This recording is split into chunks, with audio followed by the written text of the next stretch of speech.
just wanted to make this tape for all of my friends in Texas and where it's warmer to let you know this is what we're experiencing right now.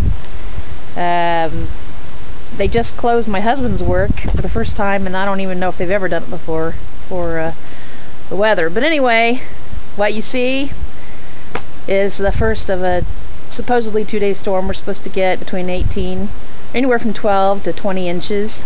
So we'll see if we do. But it's really, really cold and windy right now, and snow's starting to pile up.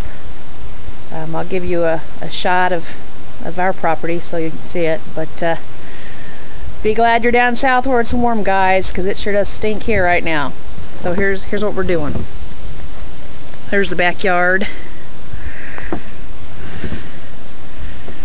and here's the front where it's coming down really bad. So anyway,